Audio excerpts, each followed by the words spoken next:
untuk para peserta kan tadi kita bagi kertas Bapak Ibu. Nah, itu kertasnya mereka disuruh nulis di situ lagi. Jadi silahkan tulis apa sifat dari pasanganku yang tidak aku sukai. Ini adalah yang keempat, itu kita akan bagi tips and triknya. Ada tiga hal yang saya singkat dengan 3P untuk membangun kebiasaan respons positif. Yang pertama adalah pause. Itu nanti akan dibagikan 2 kertas, yang suami akan menerima kertas dengan gambar istri, akan dimoderatorin oleh Mbak Epi. Silakan Mbak Epi.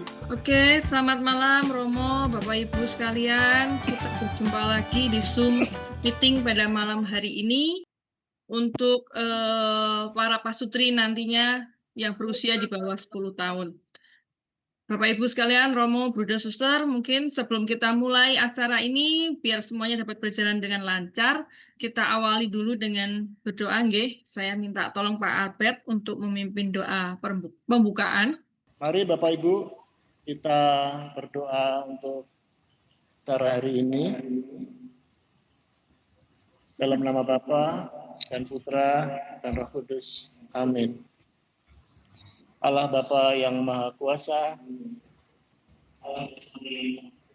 kami bersyukur dan berterima kasih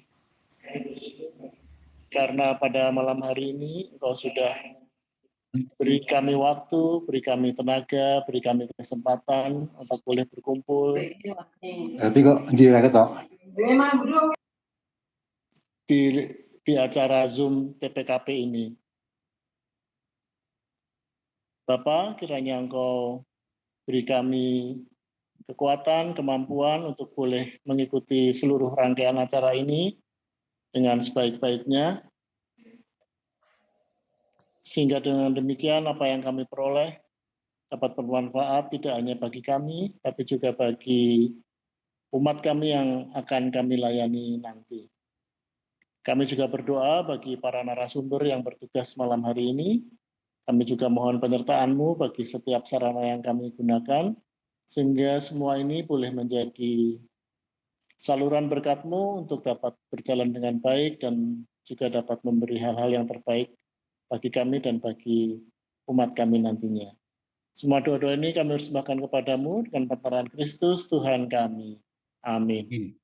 Demi nama Bapa dan Putra dan Roh Kudus. Amin.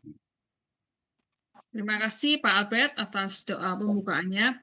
Bapak Ibu Romo sekalian, saya ingatkan kembali bahwa nanti kita akan selama 1 bulan di bulan Juni ini kita akan belajar bersama mengenai modul untuk 8 tahap pondasi perkawinan, dan modul ini memang dikhususkan untuk pendampingan kepada para pasutri yang usia perkawinannya di bawah 10 tahun.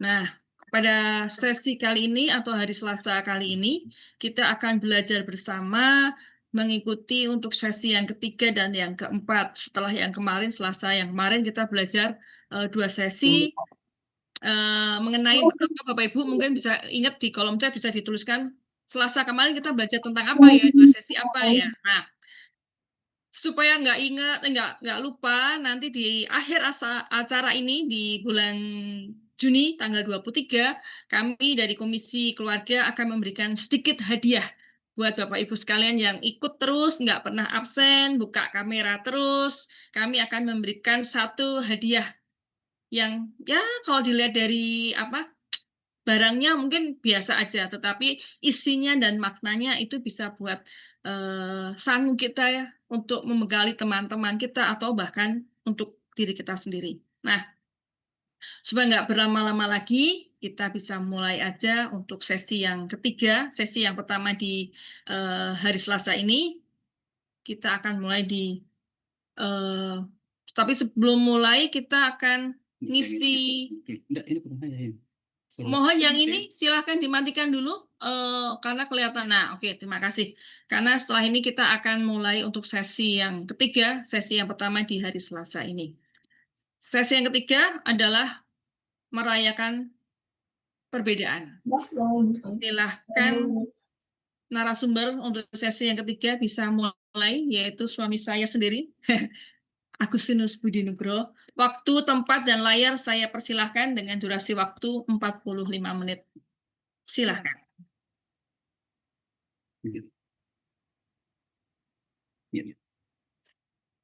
Ya. Oke, terima kasih belahan jiwaku Epi ya. Selamat malam Romo, Bapak Ibu. Kabar baik semua ya, tadi sudah ditanyakan. Ini hari ini ketemu saya lagi ya, karena minggu kemarin sudah ketemu saya, terus hari ini ketemu saya lagi. Kali ini saya akan mengajak Bapak Ibu mensimulasikan kalau nanti ya kita memberikan materi sesi 3, yaitu merayakan perbedaan.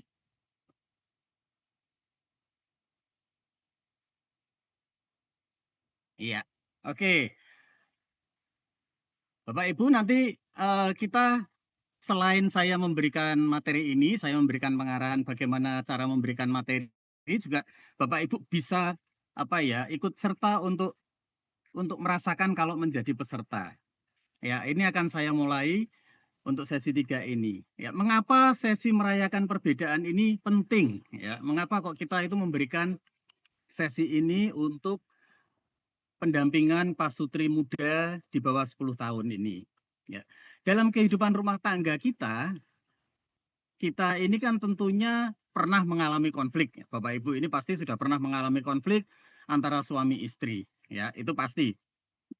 Tapi pada saat awal-awal perkawinan, itu mungkin konflik-konflik ini itu masih ya dianggap biasa-biasa saja lah. Loh, kok ternyata pasanganku seperti itu, kita tegur, pasangan kita ditegur, kita juga santai-santai saja. Jadi sudah ada konflik atas hal-hal tertentu, tetapi itu masih kelihatannya masih fine, masih landai. Oh, saya bisa kok menerima sifatnya dia yang seperti itu. Oh, saya bisa kok seperti ini. Namun, seiring perjalanan, konflik tersebut kok makin sering muncul, ya. 1 tahun, 2 tahun, 3 tahun, kemudian kok makin sering muncul, kemudian kalau bertengkar itu kok kita bertengkarnya itu saja ya. Ditambah lagi kondisi-kondisi kehidupan kita sebagai pasutri, sebagai keluarga muda, itu kan mendapat tekanan-tekanan juga, baik itu dari lingkungan sekitar ya, kemudian dari keluarga besar juga, kemudian juga dari keluarga besar itu kadang-kadang itu, mohon maaf ini mertua itu ngomentari cara kita untuk gendong anak kita misalnya. Lu gendong kok gitu, gendong tuh harusnya begini, begitu ya. Kemudian kehadiran buah hati juga itu mempengaruhi konflik-konflik kita karena kemudian kita menjadi sibuk ya, para ibu yang menyusui menjadi badannya sangat capek dan sehingga si suami merasa kok jadi tidak diperhatikan dan lain sebagainya.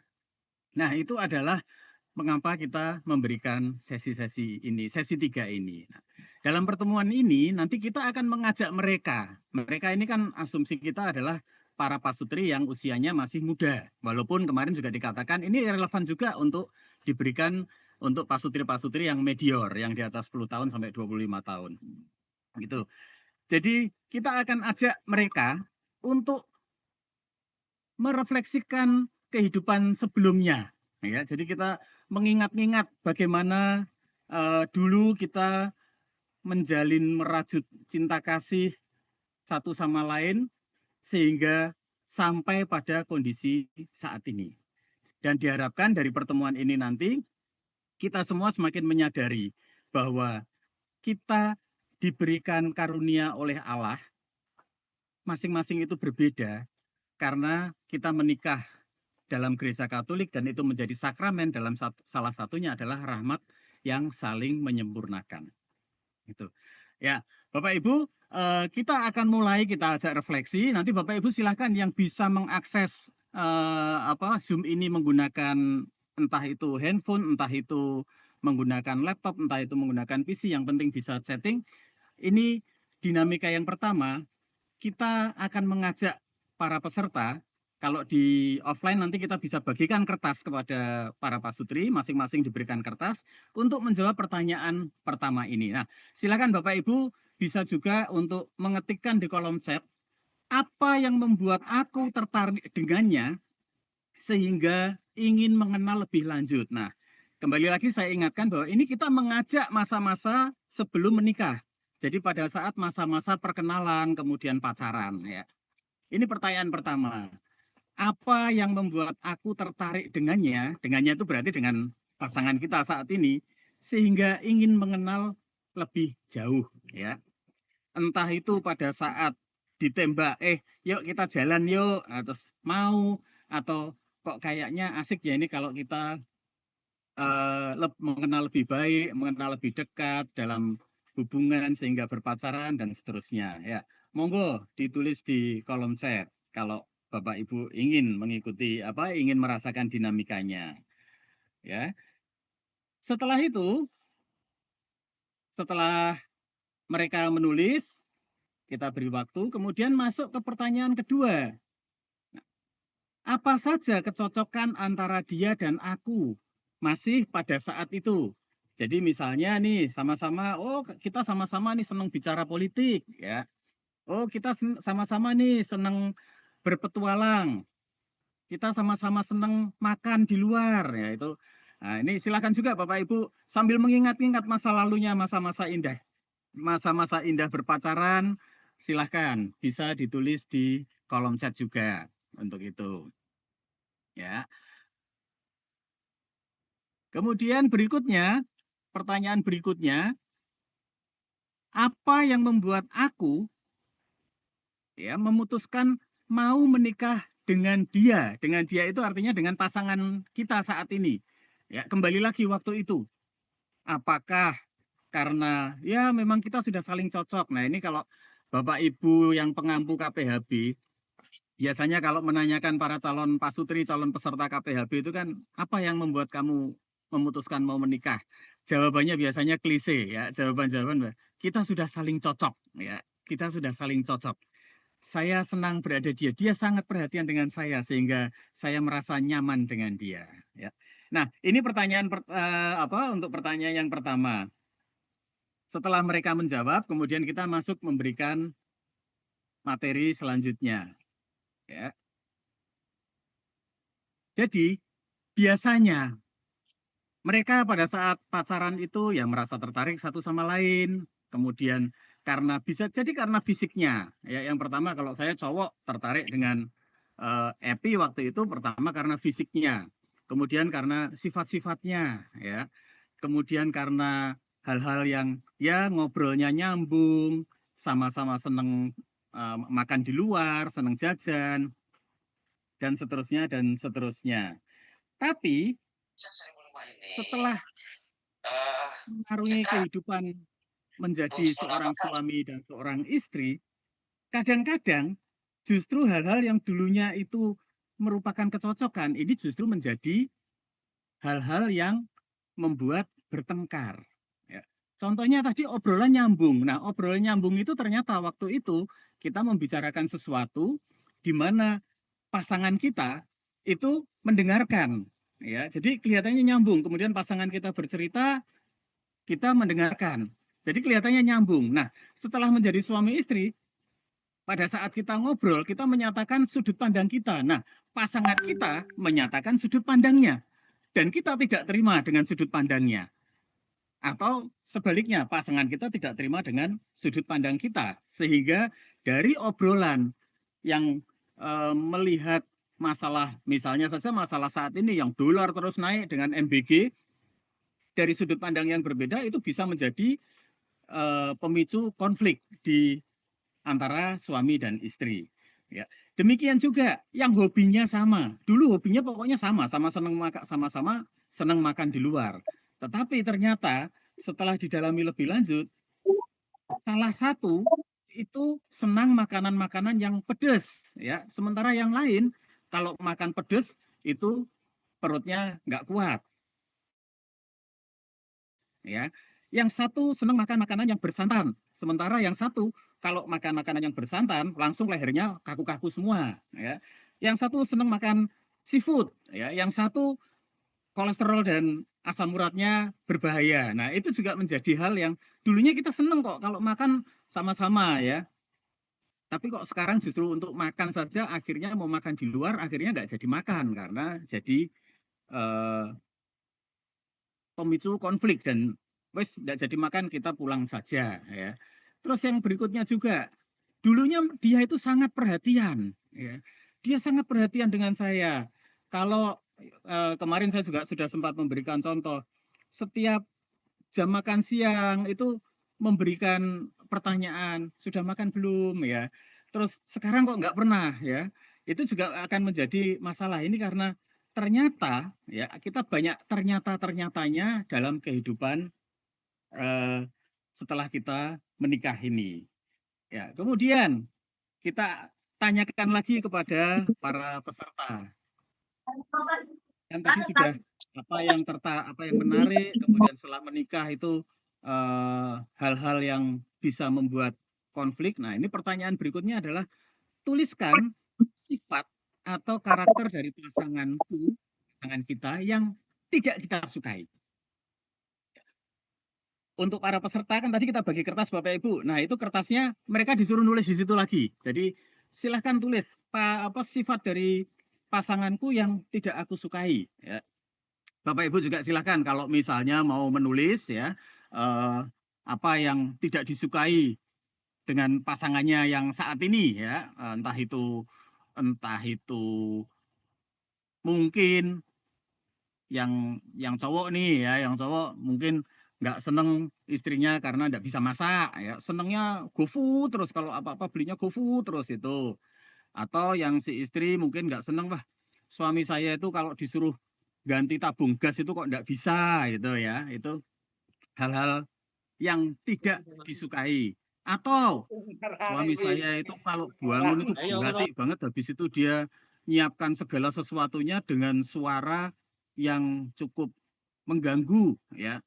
Misalnya bangun pagi kemudian ngapain lah entah bersihin sepeda motor atau bersihin mobil, tapi pada saat keluar ngambil ember, ngambil sikatnya itu kelontangan itu sehingga saya terganggu ya. Atau suami menuliskan saya nggak suka sifat pasangan saya itu yang sudah tahu ada tisu habis bersihin wajahnya kececer gitu kok enggak langsung dimasukkan ke tempat sampah kok malah didiamkan di depan meja rias sehingga meja riasnya itu semakin lama semakin berdetak gitu. Nah, itu yang kita minta mereka para peserta itu menuliskan sifat atau karakter yang tidak kita sukai ya. Nah, sifat-sifat ini, sifat-sifat yang ditulis oleh para peserta ini itu hal yang melekat pada diri pasangannya. Dan kita beri pemahaman kepada mereka bahwa perbedaan-perbedaan kan kita nggak suka ini, berarti kan kita berbeda. Itu tidak dapat dihindari. Itu karena pada dasarnya manusia itu kan berbeda. Manusia tidak ada yang diciptakan sama. Kalau di sini ada yang dokter, mungkin tahu bahwa bahkan anak yang dilahirkan kembar identik pun sidik jarinya berbeda. Itu ya. Jadi tetap ada ciri khas masing-masing manusia pada saat dia diciptakan Tuhan melalui kita sebagai pasangan suami istri. Nah, kita juga sebagai pasangan suami istri kita memiliki perbedaan-perbedaan itu. Nah, perbedaannya apa? Yang pertama, ya, kita memiliki perbedaan yang bersifat kodrati. Ya. Seorang pria dan seorang wanita itu ya pada dasarnya berbeda. Ya, meskipun ada hal-hal di mana seorang wanita kadang-kadang nampak sifat kepriaannya, maskulinitasnya kelihatan ya. Demikian juga seorang pria kadang-kadang lebih feminim daripada yang wanita. Itu kadang-kadang ada terjadi seperti itu, tetapi pada dasarnya secara kodrati pria dan wanita itu berbeda ya. Kemudian pola asuh keluarga ya, pola asuh keluarga. Kita menikah mungkin usia yang paling muda seperti Epi itu menikahnya muda usia 23 tahun menikah. Ya, jadi Epi mendapatkan pola asuh dari keluarganya itu selama 23 tahun itu. Selama 23 tahun dia terbiasa dengan pola asuh di keluarganya. Sementara saya menikah dengan Epi itu usia saya 31 tahun. Jadi saya memiliki sifat berdasarkan keluarga saya itu 31 tahun. Nah, begitu kami menikah, kalau Epi nggak cocok dengan sifat saya dan ingin merubah saya, ya 31 tahun sudah saya lalui. Kalau saya harus merubah dalam waktu 1 hari 2 hari, ya nggak bisa. Ya, kalau mau ya nunggu 31 tahun lagi. Itu mungkin saya bisa berubah, mungkin ya itu. Nah, sama juga saya juga seperti itu dengan pasangan saya dengan Epi. Itu adalah pola asuh keluarga yang membuat kita menjadi berubah ya. Contohnya gimana? Contohnya di sebuah keluarga di mana orang tua itu berperan sangat sentris ya, apa-apa pokoknya orang tua. Keputusan itu dari orang tua, sehingga anak-anak itu tidak pernah diberikan hak suara. Nah, bisa jadi pada saat menikah, orang yang dibesarkan di situasi seperti itu, pada saat kita minta pendapatnya, dia jawabannya apa? Terserah, ya. Saya manut saja. Jadi tidak biasa mengungkapkan pendapatnya, sehingga terserah manut saja, terserah manut saja. Itu perbedaan dari pola asuh keluarga. Kemudian pola asuh pendidikan ya, Bapak Ibu. Maksudnya bukan pola asuh pendidikan, mohon maaf. Latar belakang pendidikan ya. Semakin tinggi pendidikan, pasti pola pikirnya akan sedikit berbeda dengan yang pendidikannya di bawahnya ya. Atau balik lagi, contohnya kami berdua. Saya ini orang teknik, latar belakang saya adalah teknik mesin. Saya biasa ketemu dengan benda-benda yang keras, benda-benda yang mati. Yang kalau misalnya jengkel, tak pukul pakai kunci, pakai palu, tidak ada masalah. Dia nggak bisa membalas saya. Tetapi Epi, latar belakangnya dari psikologi. Dia menyatakan bahwa apa yang dilakukan itu pasti ada alasannya. Ya, itu. Nah, ini juga bisa berbeda pada saat kita berkonflik. Ya, karena bagi saya, wah kalau tidak bisa ya sudah. Tidak bisa dibuat kayak gini, tidak bisa buat kayak gitu, tidak bisa ya sudah. Tinggal pergi. Nanti mandek dewi. Misalnya seperti itu. Tapi Epi akan melihat bahwa saya melakukan itu pasti ada alasannya dan dia akan mencari tahu apa alasannya. Itu. Nah, kemudian berikutnya lingkungan. Nah, lingkungan ini juga sama, Bapak Ibu. Kita mungkin dibesarkan di lingkungan yang mohon maaf di kampung lah, di mana tetangga-tetangga itu suaranya keras-keras gitu ya. Kalau mereka mengomentari sesuatu atau bertengkar itu suaranya sampai kedengaran di kita. Walaupun kita dibesarkan di lingkungan yang kita tidak boleh misuh misalnya. Misalnya ngomong misuh gitu itu adalah tabu ya. Tetapi karena kita sering mendengar itu maka seolah oh ini bisa kok diungkapkan. Jadi kalau di rumah kita menjadi pribadi yang alim, tidak pernah misuh, tidak pernah maki-maki, tapi begitu di luar, wah liar. Nah, pada saat pergi berdua dengan pasangannya, kemudian di jalan ada sesuatu yang membuat dia jengkel, maka dia refleks karena dia merasa ini di luar rumah. Dia memaki-maki dengan kata-kata yang kasar, kata-kata yang kotor. Nah, pasangannya kaget tuh. Selama ini di rumah tidak pernah ngomong kayak gitu kok. Tiba-tiba ini kok seperti ini. Nah, itu. Jadi itu adalah perbedaan-perbedaan yang contohnya masih banyak lagi. Tapi ini yang bisa kita berikan ke mereka. Kita tarik, kita ajak mereka untuk kembali ke masa lalunya ini. Nah, ini loh hal-hal seperti ini. Jadi bagaimana mereka-mereka itu mengalami hal itu sehingga sekarang menjadi pasangan kita yang kadang-kadang berkonflik dengan kita yang kalau bertengkar itu kok kelihatannya kalau bertengkar tuh masalahnya itu saja, selalu baliknya ke itu lagi, ke itu lagi. Nah, itu. Nah, jadi itu tadi perbedaan-perbedaan yang membuat bertengkar. Kemudian setelah itu kita masuk ke berikutnya.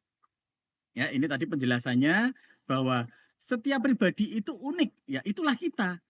Jadi dan perbedaan itu sebetulnya tidak baik, tidak buruk, tetapi itu ya hanya berbeda. Nah, kita biasanya cenderung ingin merubah karena menurut kita itu baik. Dan buruk itu menjadi tanda penolakan. Itu ya. Kemudian tantangan kita dalam menghadapi perbedaan-perbedaan itu adalah kedewasaan kita sebagai seorang suami, sebagai seorang istri untuk mengapresiasi perbedaan. Bagaimana mengapresiasi perbedaan itu? Nah, ini kita masuk ke pertanyaan ketiga. Kalau tadi kita bertanya sifat yang tidak kita senangi, ya, sifat yang tidak senangi. Nah, sekarang kita minta mereka untuk menulis.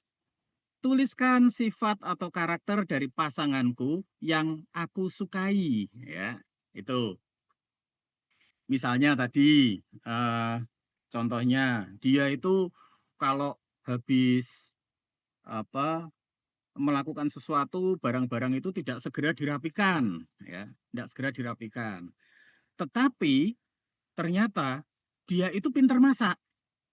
Ya, jadi apapun yang ada, bahan-bahan apapun yang ada di kulkas, bahan yang sama, siang dan malam itu bisa jadi menu yang berbeda. Nah, ini kan buat buat kita yang senang makan, kalau saya kan senang makan, jadi eh, siang makan apa, sorenya makan apa, yang berbeda itu happy ya.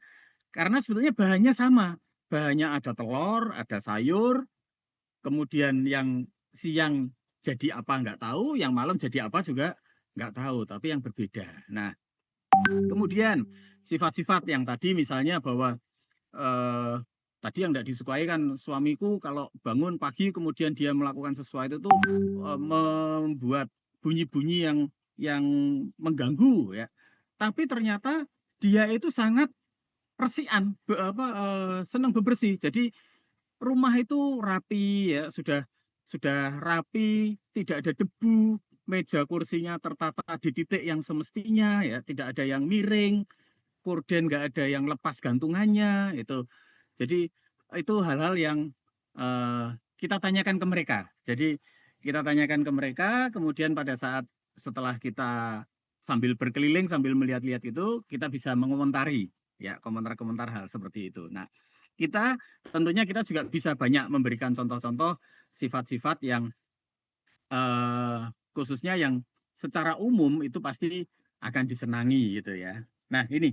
Jadi setelah itu kita sadarkan ke para peserta ini bahwa nah ya kan bahwa ternyata meskipun kamu itu berbeda, tadi ada hal-hal yang tidak kamu senangi, ada hal-hal yang kamu itu jengkel, ada hal-hal yang kamu itu merasa jadi tidak diperhatikan, merasa menjadi pihak yang selalu kalah, pihak yang selalu salah, tetapi ternyata ada hal-hal yang berbeda juga di pasanganmu yang tanda petik itu menguntungkan ya. Kalau pasangan kita senang masak ya tentunya kan kita akan jarang jajan keluar ya. Ini terlepas dari tadi senang pergi kuliner bareng di luar gitu ya. Maka akan hemat. Kemudian yang bersih-bersih, walaupun bersih-bersih itu kelontangan di tidur kita jadi terganggu karena kita mungkin kita bisa bangun jam 6 pagi tapi karena setengah 5 sudah ada bunyi kelontang-kelontang itu sehingga tidur kita jadi tidak nyenyak lagi. Itu kita bisa berikan kepada mereka, kepada peserta. Nah, itu loh, ada sifat-sifat berbeda dengan kamu, tetapi itu menguntungkan buat kita, ya. Itu. Nah, disitulah kita menegaskan kepada para peserta ini bahwa nah disitulah rahmat dari sakramen perkawinan yang kita terima. Ya, kalau kita bisa melihat hal itu, maka kita bisa melihat kesempurnaan dari pasangan kita yang menutupi kekurangan kita. Ya.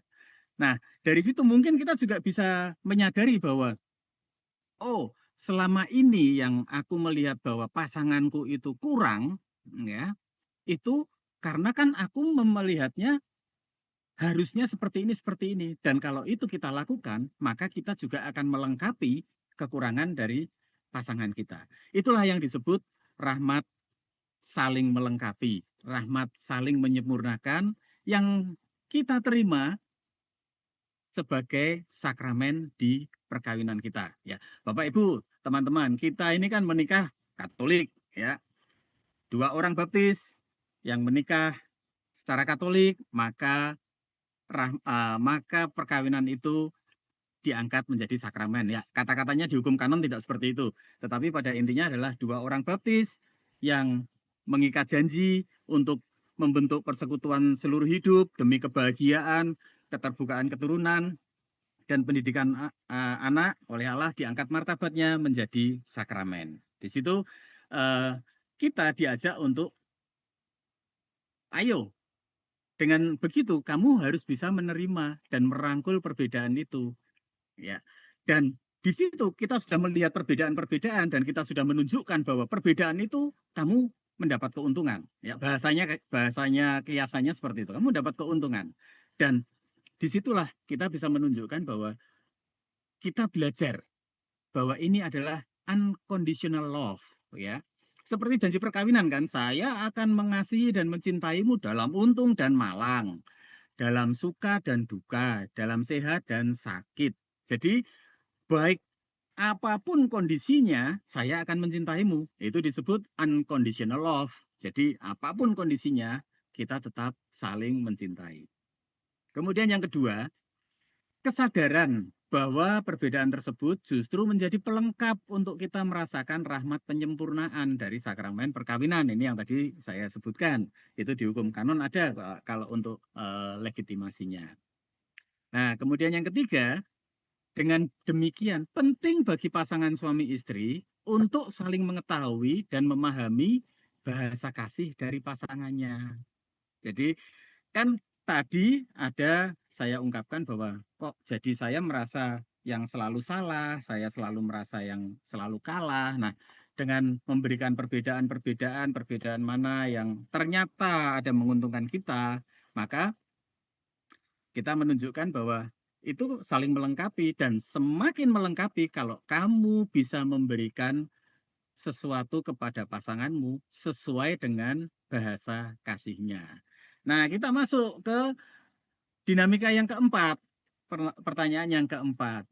Di sini kita sebut couple check up, ya. Apakah kamu sudah tahu pasanganmu sifatnya seperti apa? Nah, kalau tadi kita diminta menulis sifatnya yang tidak aku sukai, ya. Apa yang aku sukai? Yang pertanyaan pertama dari dirinya pihak pasangan kita. Pertanyaan kedua, apa yang tidak aku sukai, ya. Kemudian pertanyaan yang ketiga, setelah menikah, apa yang sifat yang aku sukai? Jadi semua merujuk ke objek dari pasangan kita. Nah, yang pertanyaan keempat ini, kita merujuknya ke diri kita sendiri.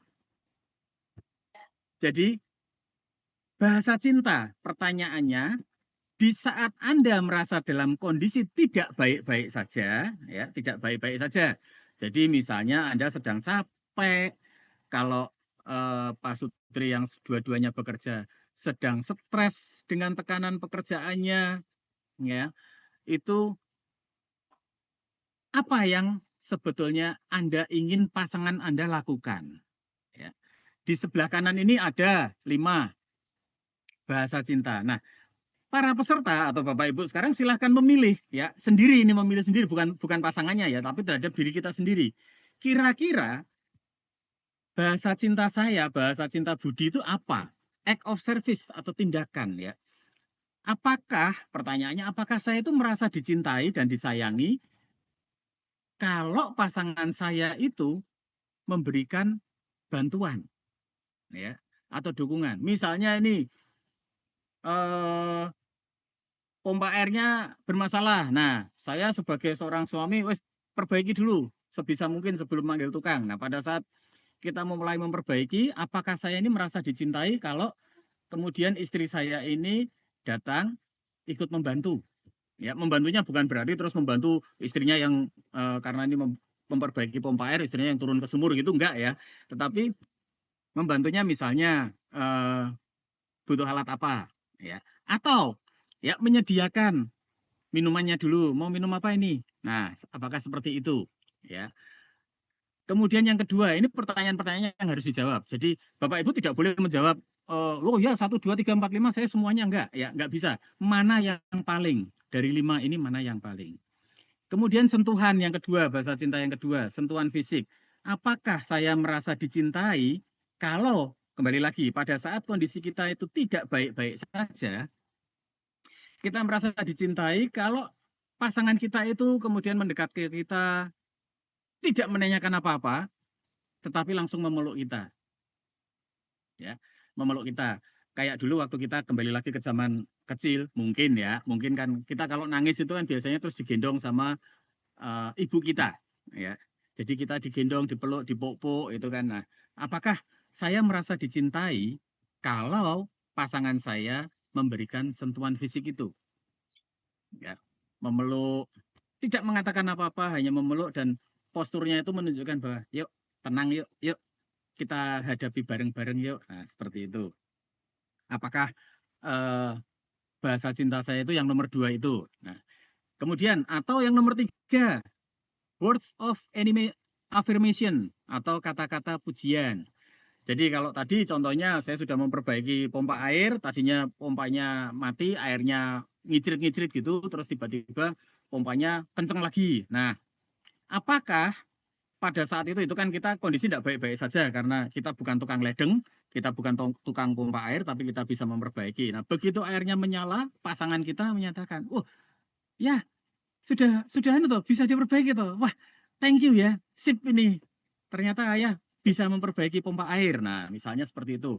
Apakah saya merasa dicintai kalau seperti itu? Ya, itu kalau memang seperti itu maka pilih yang nomor 3. Kemudian yang nomor 4, quality time atau waktu yang berkualitas. Nah, ini apakah kita pada saat tidak baik-baik saja, ya, kita merasa dicintai kalau kita bisa berduaan dengan pasangan kita, tidak ada halal, tidak ada gangguan yang lain. Ya. Kalau tadi yang nomor 2 itu kan ada sentuhan, tapi kalau ini nggak usah. Ya, pokoknya di sini aja lah. Wes di sini aja. Rumah masih berantakan, nggak ada masalah.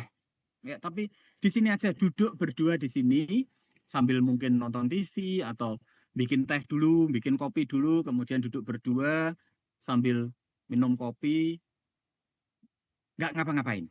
Ya, apakah seperti itu? Waktu yang berkualitas, jadi berdua, tidak sibuk dengan karena ada masalah kemudian wah lari aja lah daripada saya diperenguti sama pasangan saya diomel-omeli sama pasangan saya tak tanya ke anak saya, ada PR nggak besok? Nah, seperti itu. Apakah yang diinginkan kita itu bahwa pasanganku ada di sampingku, nggak usah ngapa-ngapain, di sampingku dulu aku bisa melihat pasanganku.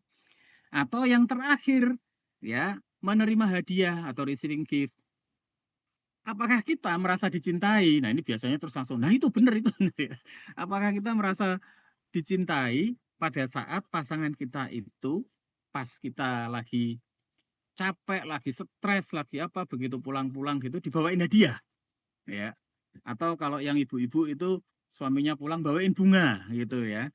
Nah, apakah saya merasa dicintai apabila seperti itu? Nah, teman-teman semua para peserta itu kita minta untuk mengisi. Ya. Mengisinya bagaimana? Nggak boleh ngisi 5-5-nya. Ini 5, kalau memang, tapi ini memang saya 5-5-nya. Oke, dari 5 ini kasih prioritasnya. Mana yang pertama, mana yang kedua, mana yang ketiga, mana yang keempat, mana yang kelima. Urutannya seperti apa.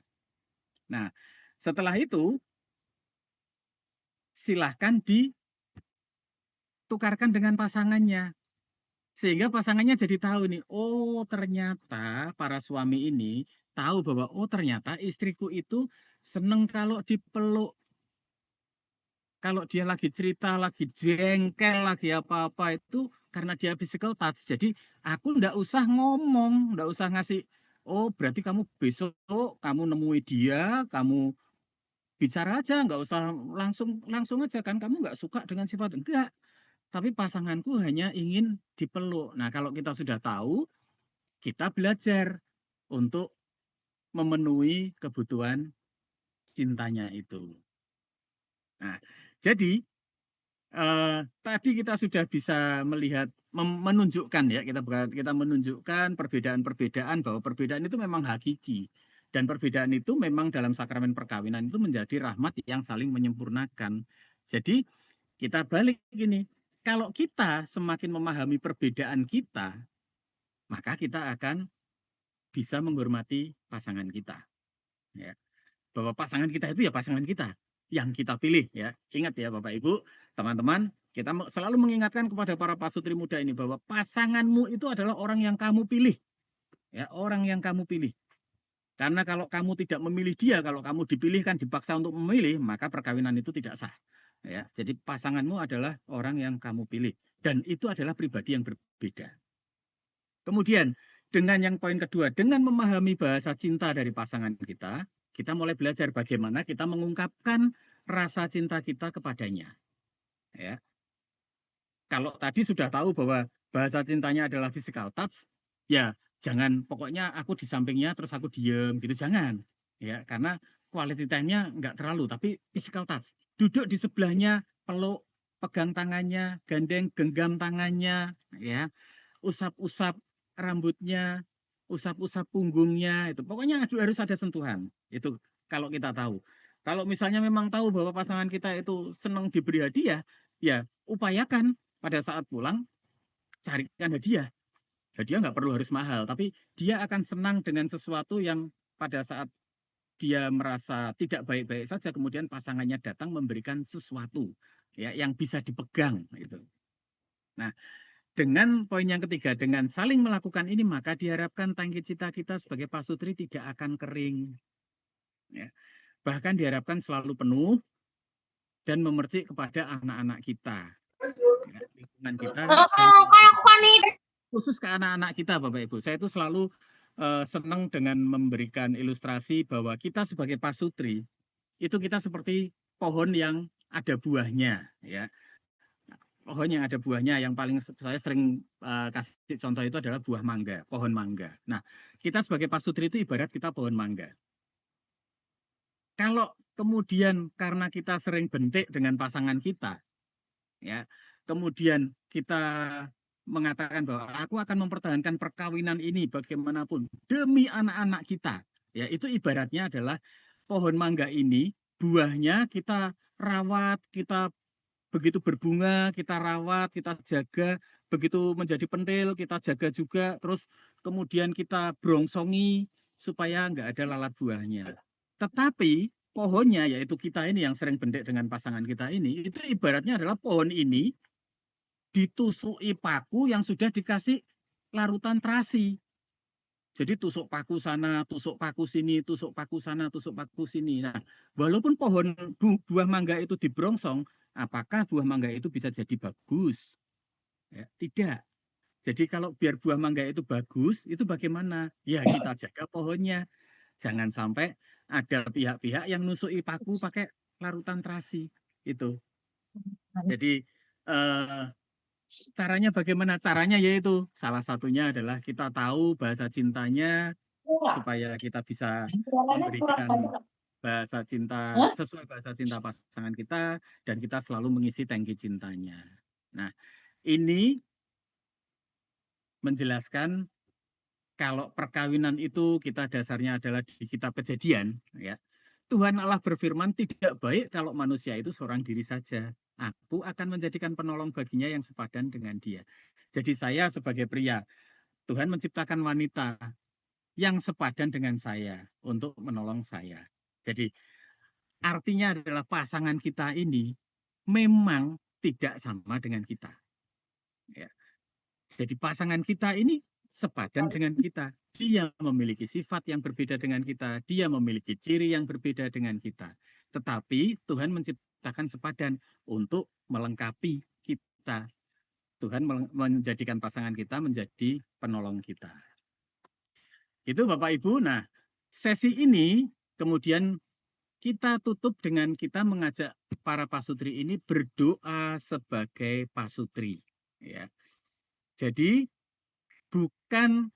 doanya bukan doa bareng-bareng ya. Kemudian kita mendoakan, kemudian mereka juga berdoa, tapi mereka berdoa sebagai pasutri.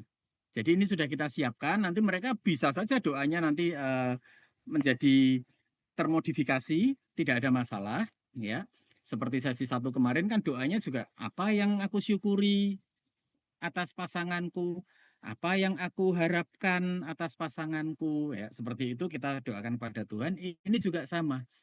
Kita mengajak para pasutri untuk ada kebiasaan baru, Ya, kalau yang sudah ada ya puji Tuhan, tapi kalau yang belum ada ya kita ajak mereka untuk senantiasa berdoa sebagai pasutri. Nah, setelah kita tutup dengan doa, maka untuk sesi yang ketiga ini selesai.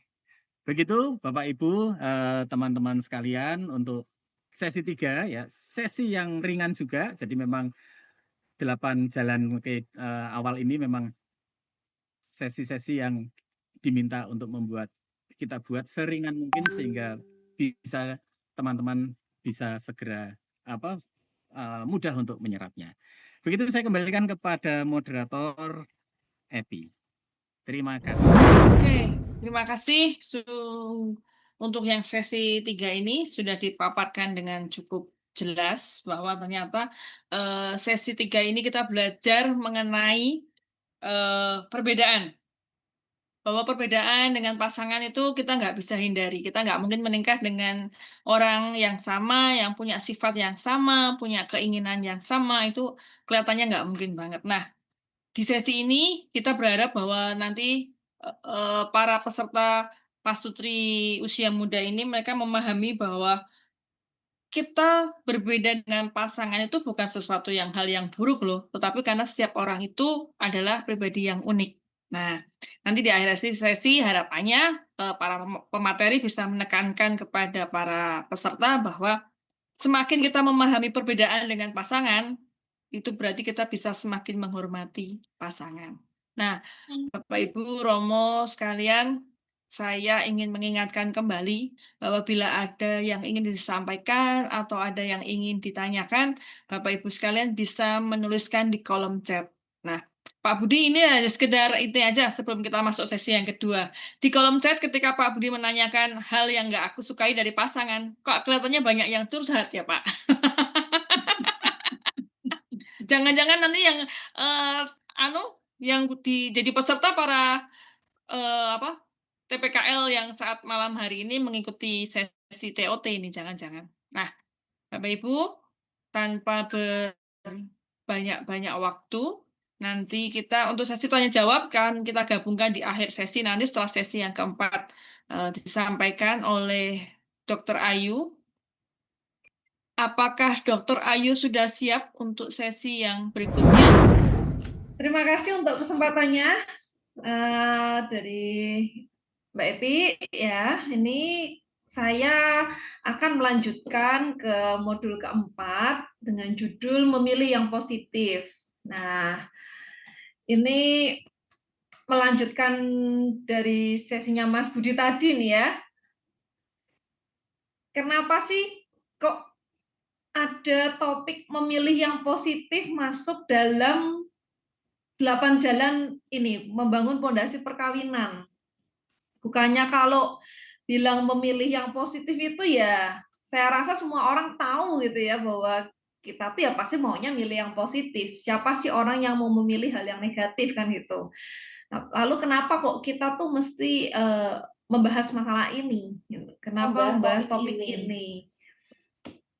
Nah,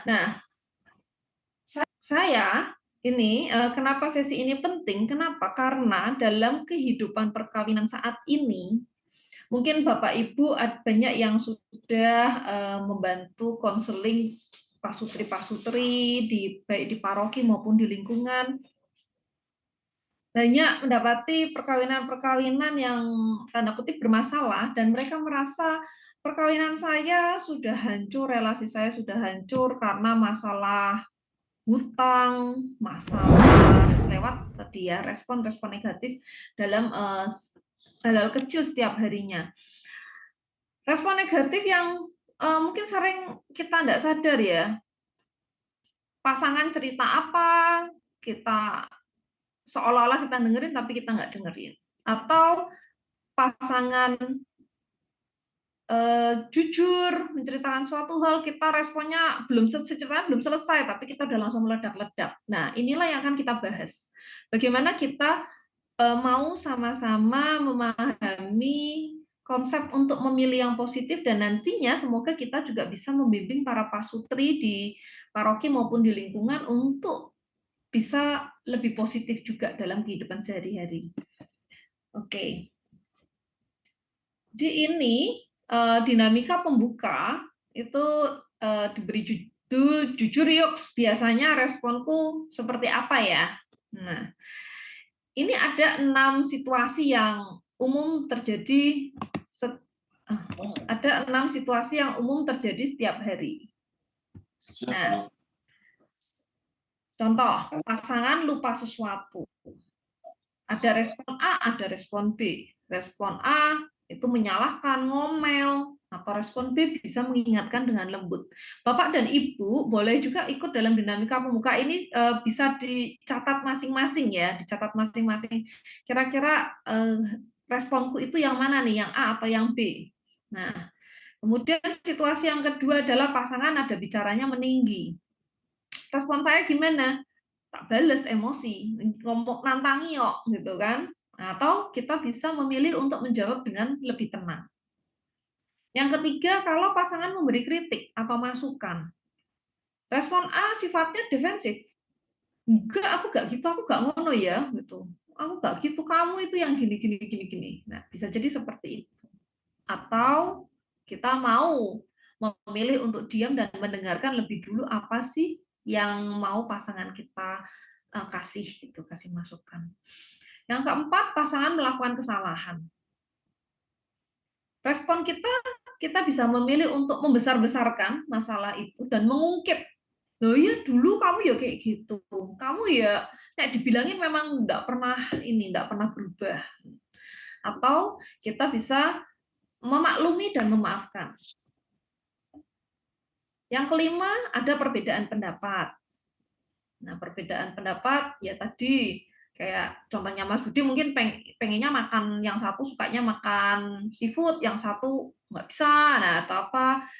Apakah kita memilih untuk mau menang sendiri atau kita mau memilih untuk mencari titik temu? Yang keenam, situasi lelah setelah bekerja. Kalau kita melihat pasangan kita tuh lelah setelah bekerja apapun, bisa bekerja kantoran, bisa mengerjakan pekerjaan rumah tangga, atau kelelahan yang lainnya, ngurus anak mungkin. Nah, apakah kita itu memilih untuk cuek, tidak peduli lah, itu kan urusanmu. Itu kan tanggung jawabmu. Apakah kita mau memilih seperti itu, atau kita mau memilih untuk menanyakan keadaan dan kebutuhannya. Mana yang pegel, sayang? Mau dipijeti atau apa, atau tak bantu apa yang bisa tak bantu. Nah, respon-respon ini perlu kita amati di dalam diri kita masing-masing. Dan nantinya kita juga bisa mengajak para pasutri itu untuk menilik diri mereka masing-masing. Saya tuh kira-kira yang mana ya dominannya ya, di respons A atau respons B. Situasinya apakah harus seperti ini? Enggak juga. Nanti Bapak Ibu silahkan memakai situasi-situasi yang relevan di lingkungannya masing-masing, gitu ya. Tujuan dari dinamika pembuka ini apa? Tujuannya adalah untuk refleksi diri. Selama ini, diriku ini cenderung beresponsnya positif atau negatif terhadap pasanganku. Karena kita juga perlu paham, bukan situasinya yang merusak relasi, tetapi respons terhadap situasi itulah yang bisa menimbulkan luka dan merusak relasi.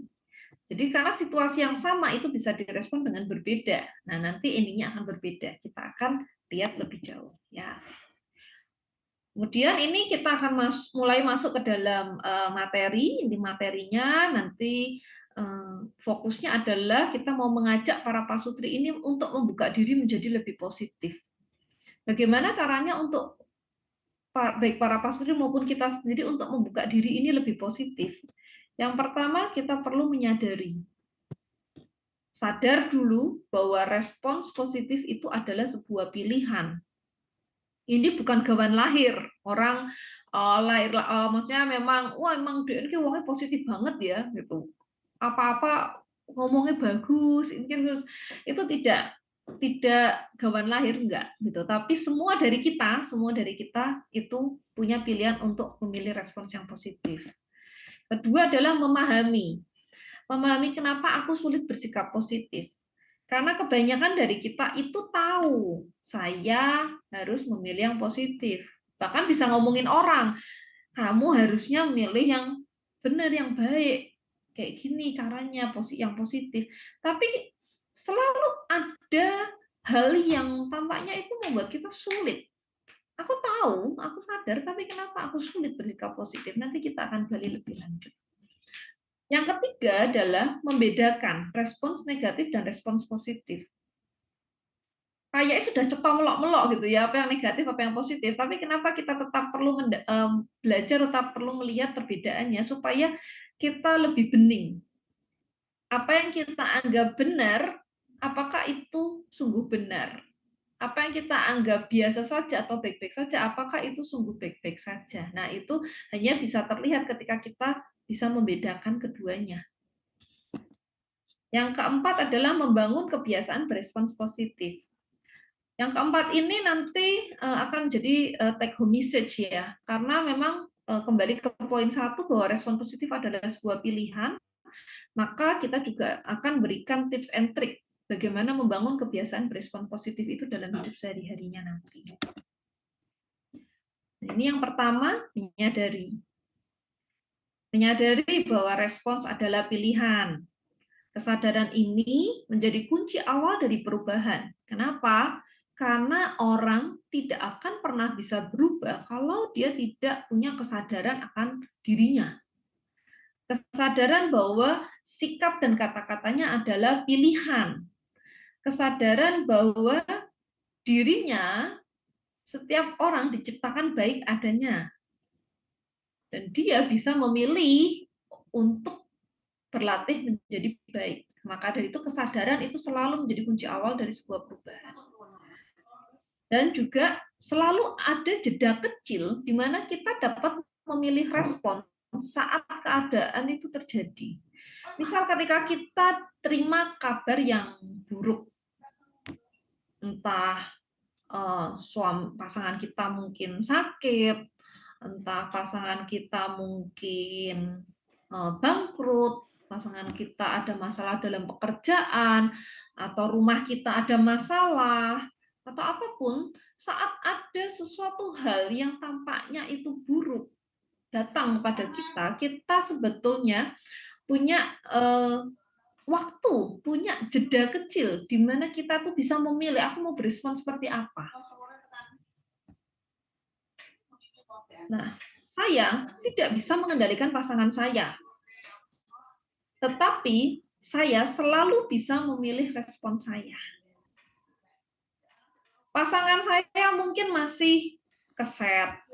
Pasangan saya mungkin masih kalau ngomong seenaknya, kalau naruh barang seenaknya, anduk ditaruh kececeran, baju kececeran, gitu ya. Nah, saya mungkin tidak bisa mengendalikan mengubah pasangan saya. Kayak tadi Mas Budi bilang, sudah 31 tahun dibentuk oleh keluarganya. Maka ketika dia menikah, nggak bisa. Kalau Mbak Epi pengen dalam 1-2 hari Mas Budi itu berubah. Mbak Epi, nah gitu ya. Nah, itu sama, saya tidak akan bisa mengendalikan atau mengubah pasangan saya, tetapi saya bisa selalu memilih respon saya terhadap hal-hal apapun yang terjadi dalam hari-hari kehidupan saya. Nah, ini yang kedua adalah memahami kenapa aku sulit bersikap positif, terutama terhadap pasangan di rumah. Kenapa, Kak? Padahal aku ini sudah ngerem banget, aku sudah berusaha mengendalikan diri banget. Supaya aku ini bisa kontrol omongannya, apanya gitu. Tapi kenapa ya kok masih tetap sulit nih bersikap positif? Yang pertama, kita perlu pahami bahwa manusia itu cenderung lebih peka terhadap hal-hal negatif. Nah, istilahnya adalah negativity bias. Artinya itu apa? Jadi ini adalah alami natural pada semua makhluk hidup. Terutama pada manusia, itu ada bagian otak, memang bagian otak, pusat otak kita ada amigdala namanya.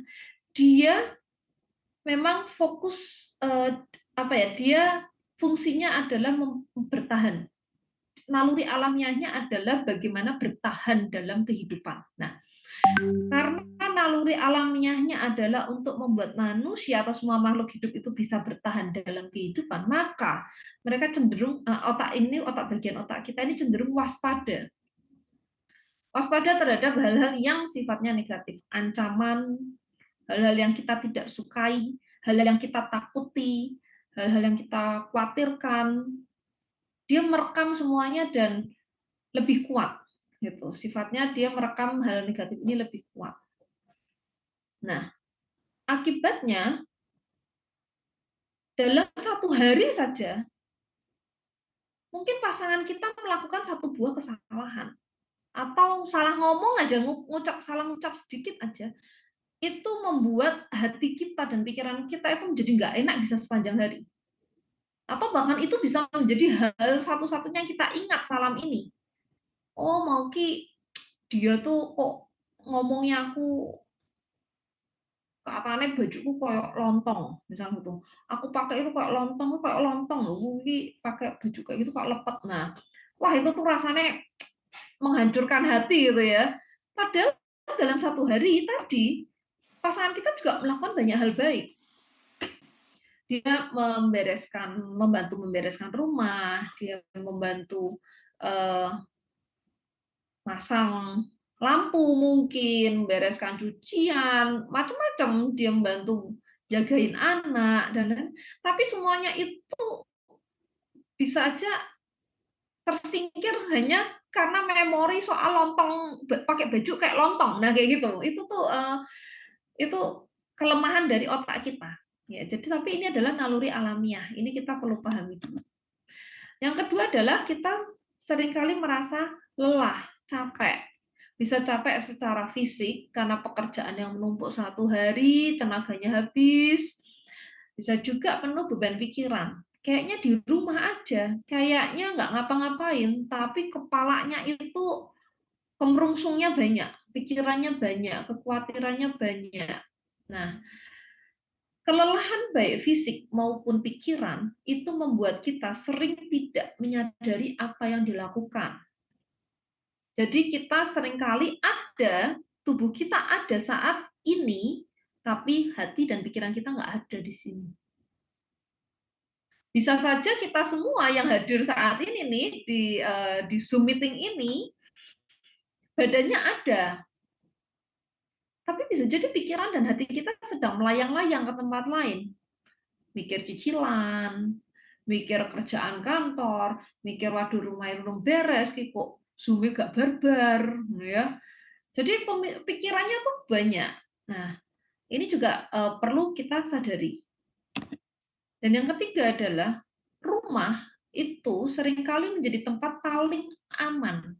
Sehingga kita merasa lebih lepas, bebas, kita tidak perlu pakai topeng kita tidak perlu pakai pengendalian diri kita lepasin emosi. Kalau keluar, kalau ketemu teman, bisa hahihi, bisa ketawa baik, bisa mendengarkan teman curhat 1 jam, 2 jam, dia bisa mendengarkan, kita bisa mendengarkan. Tapi begitu pulang, pasangan cuma ngomong 1-2 kalimat, lewat, kita nggak dengerin.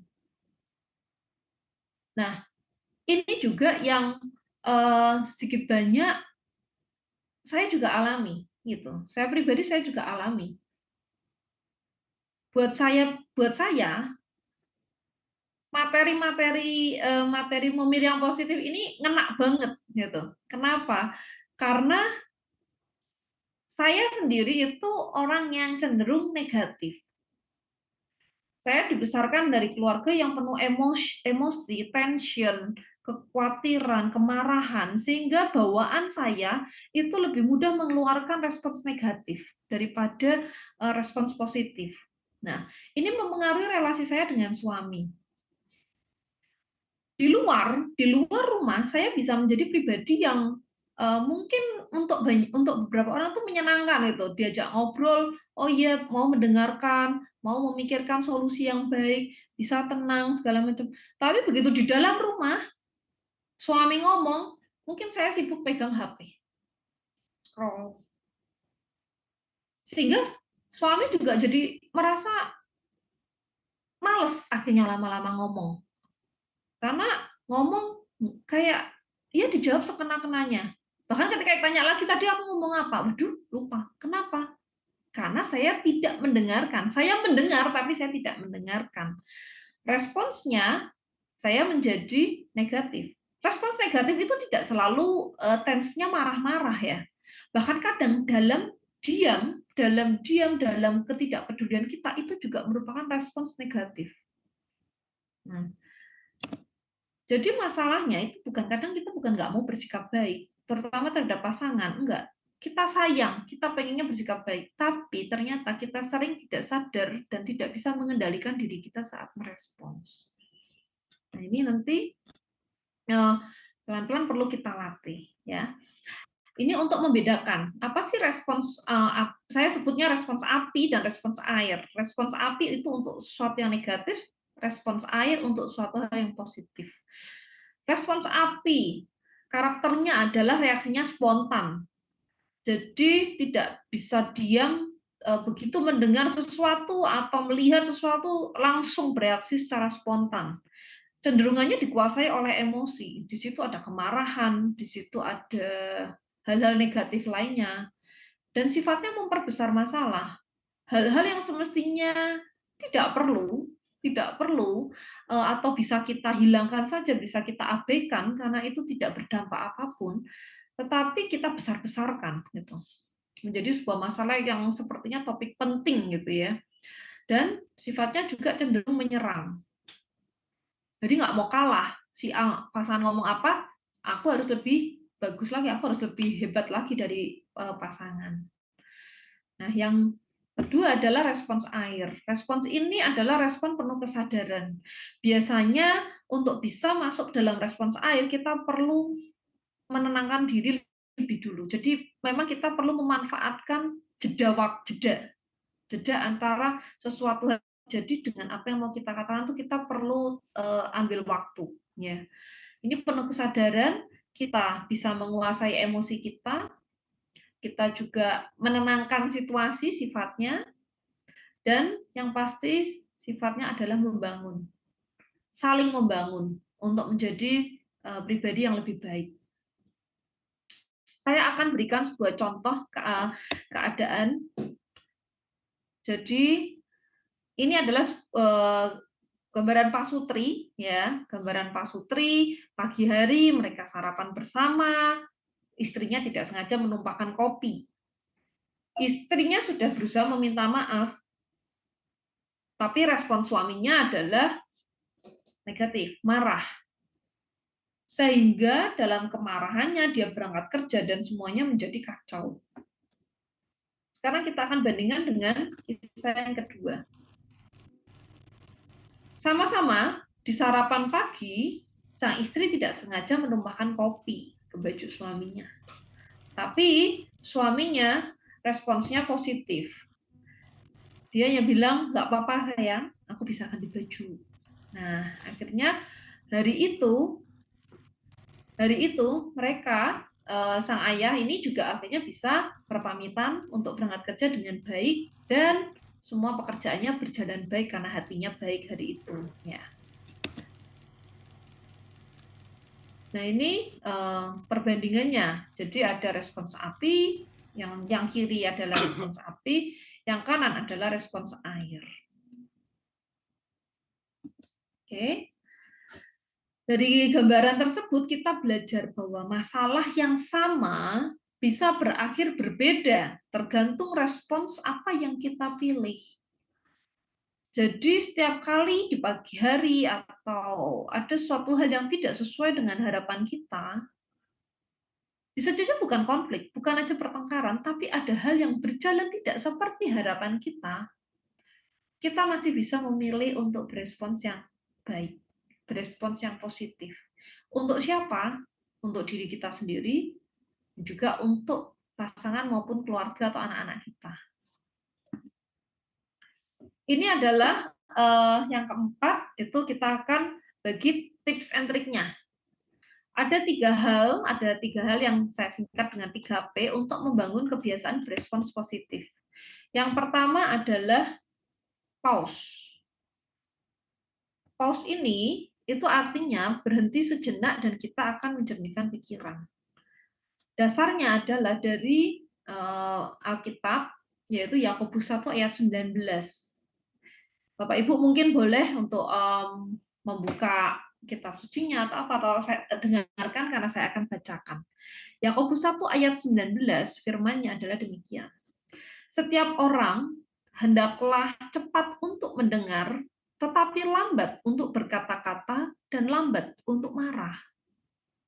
Artinya, kita pun diminta untuk dengarkan dulu, tapi berilah waktu sebelum menjawab. Ya. Kenapa kita perlu berhenti sejenak?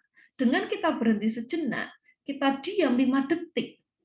1, 2, 3, 4, 5. Pikiran kita akan tenang. Setidaknya emosi kita yang tadinya meledak, yang tadinya naik sekali, itu akan lebih stabil, akan lebih tenang. Mungkin masih emosi, mungkin masih marah, tapi bisa lebih tenang. Nah, jadi kunci yang utama adalah kita jernihkan pikiran. Dengan pikiran yang lebih jernih, kita akan bisa memahami niat baik pasangan. Andaikan pun kita belum bisa memahami niat baik pasangan apa, tapi setidaknya kita bisa kita percaya dulu bahwa pasangan kita pasti punya niat baik. Pasangan kita bukan orang yang buruk atau orang yang jahat, enggak. Sama seperti diri kita selalu punya niat baik terhadap pasangan, maka pasangan kita juga punya niat baik ke kita. Nah, itu. Kemudian P yang kedua adalah positive words. Positive words itu adalah dasar ayatnya adalah Efesus 4 ayat 29. Yaitu janganlah ada perkataan kotor keluar dari mulutmu, tetapi pakailah perkataan yang baik untuk membangun di mana perlu, supaya mereka yang mendengarnya beroleh kasih karunia. Jadi penting sekali bagi kita untuk memilih kata-kata apa yang mau kita keluarkan. Respons paling umum itu adalah kata-kata. Entah itu kata-kata yang lembut, kata-kata yang penuh support, atau juga kata-kata teriakan, bentaan. Itu respons paling cepat yang sering kali kita lakukan, yang sering kali kita alami adalah lewat kata-kata, karena itu penting untuk menggunakan kita belajar untuk menggunakan kalimat yang baik, memilih nada dan kata-kata yang lembut, dan tentunya pakai 3 kata ini ya, 3 kata ajaib: maaf, tolong, dan terima kasih. Kata maaf, tolong, dan terima kasih terlepas dari apakah kita yang salah atau bukan, segala macam itu nggak masalah, tapi ketika kita mau menggunakan kata maaf, tolong, dan terima kasih, maka keadaan akan bisa lebih tenang. Orang lawan bicara kita, baik pasangan maupun anak maupun siapapun, akan merasa lebih dihargai. Nah, karena itu kita butuh berlatih mengucapkan kata-kata yang baik. Yang ketiga adalah plus 5. Ini dasarnya adalah di Kolose 3 ayat 12. Karena itu, sebagai orang-orang pilihan Allah yang dikuduskan dan dikasihinya, kenakanlah belas kasihan, kemurahan, kerendahan hati, kelemah lembutan, dan kesabaran. Jadi ada 5 hal yang disampaikan di dalam Alkitab untuk selalu kita pakai.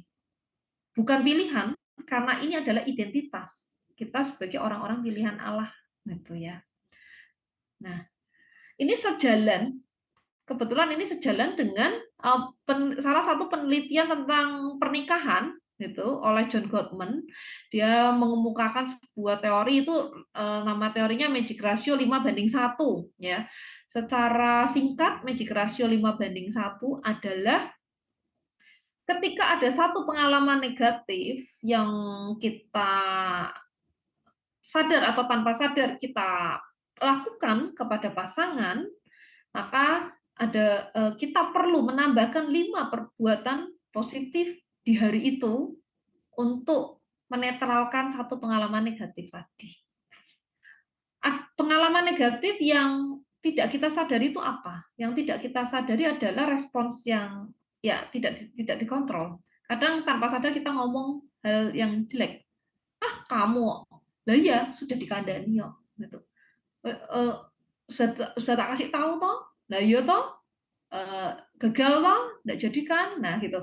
Kata-kata yang negatif seperti itu kadang kita tidak sadar, kita lepas kontrol. Tapi kalau kita mau belajar bersikap positif, maka ketika sekalipun kita lepas kontrol, kita masih bisa untuk menetralkan pengalaman itu dengan 5 perbuatan positif lainnya. Misalkan kita kasih pujian, kita kasih bantuan, kita kasih sentuhan kasih, perhatian sederhana, kata-kata penyemangat. Bisa saja kita sesuaikan dengan bahasa cinta pasangan kita apa. Karena tadi seperti tadi ya 5 bahasa cinta dari materinya Mas Budi itu perlu jadi pembelajaran buat kita untuk mengenali pasangan. Nah, ini juga perlu disampaikan kepada para pasutri nantinya bahwa kebiasaan berespon positif itu bisa dilatih loh. Caranya dengan apa? Nah, caranya dengan mengendalikan pikiran, mengendalikan kata-kata, dan juga memberikan perbuatan yang baik.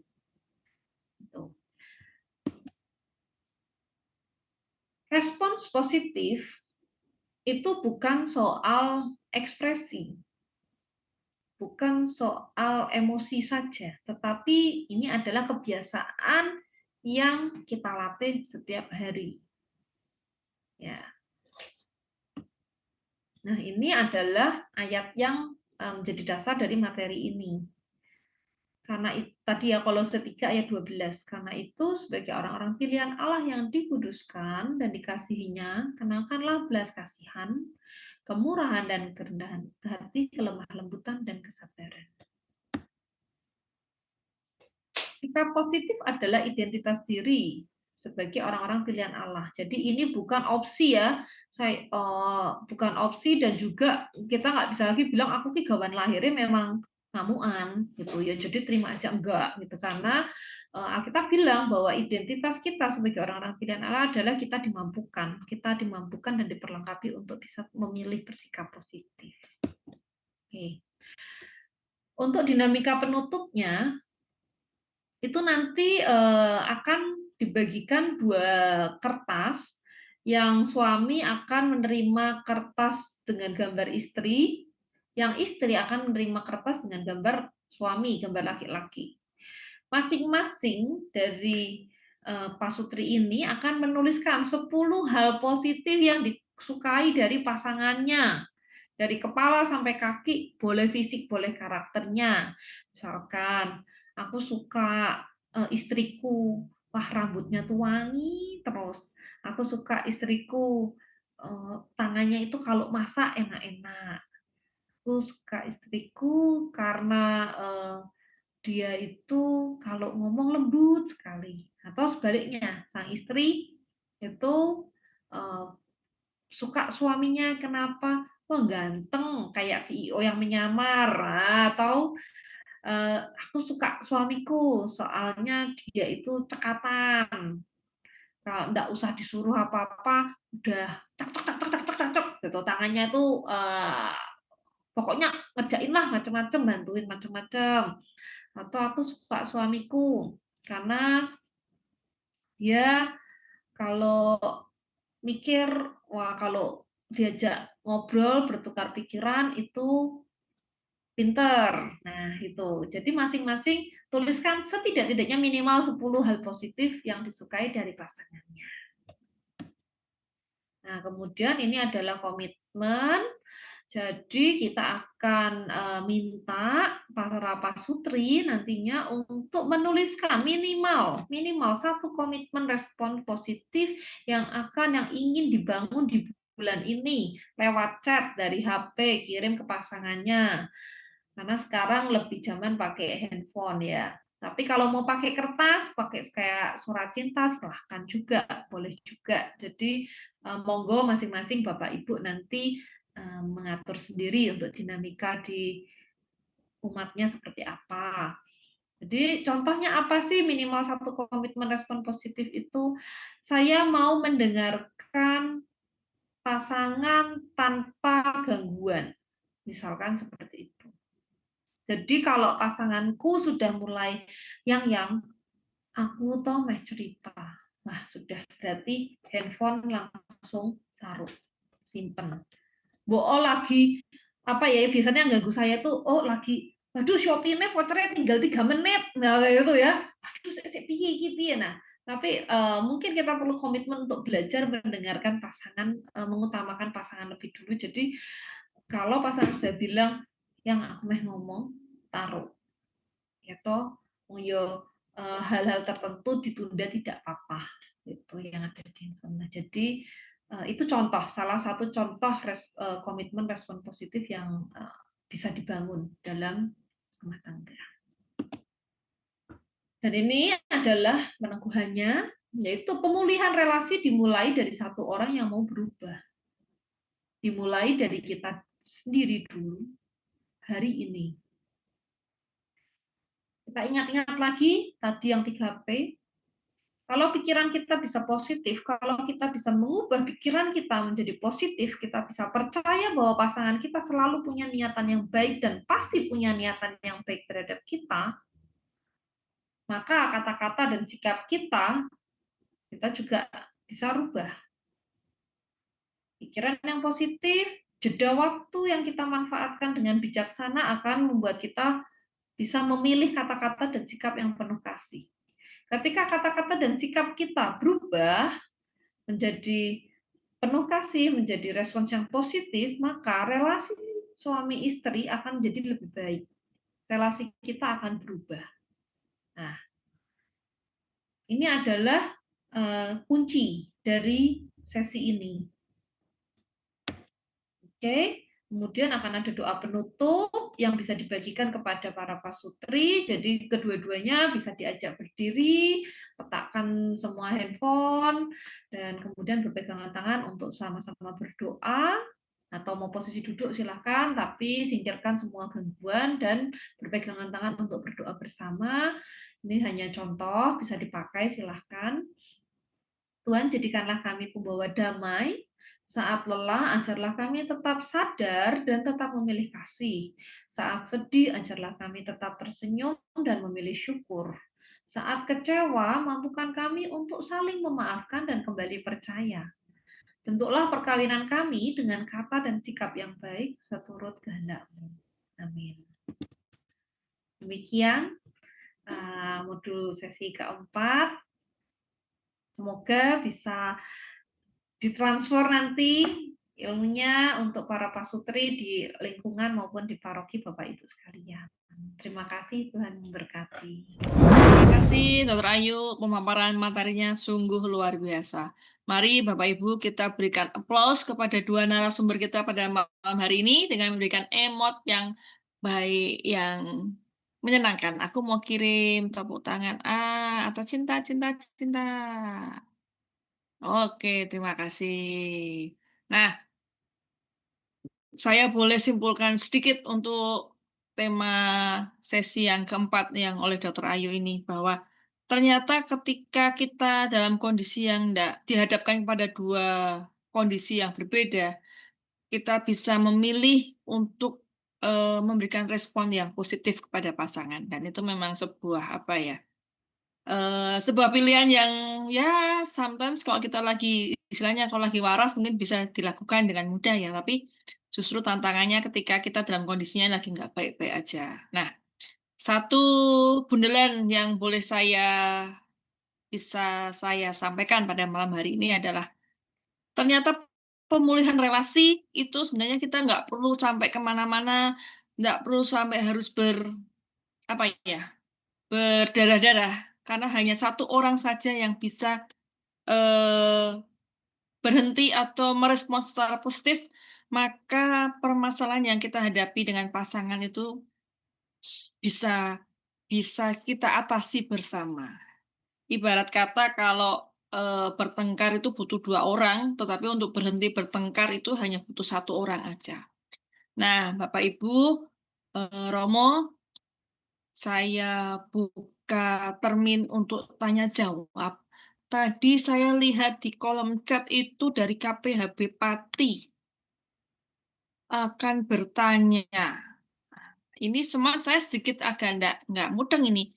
Karena pertanyaannya adalah bagaimana kalau kedua-duanya memiliki pilihan sendiri-sendiri yang dianggap paling baik. Nah, Mas, apakah mungkin bisa open mic untuk KPHB Pati? Maksud dari pertanyaan ini apa ya? Apakah bisa? Kalau nggak bisa, mungkin akan saya berikan kepada belum. Oh, Ibu Veronica Rohani, mungkin bisa bisa bertanya. Ini dari KPHB Pati kah? Halo? Kalau tidak, saya coba lemparkan kepada narasumber sesi ketiga dan keempat untuk menjawab bagaimana kalau kedua-duanya memiliki pilihan sendiri. Mungkin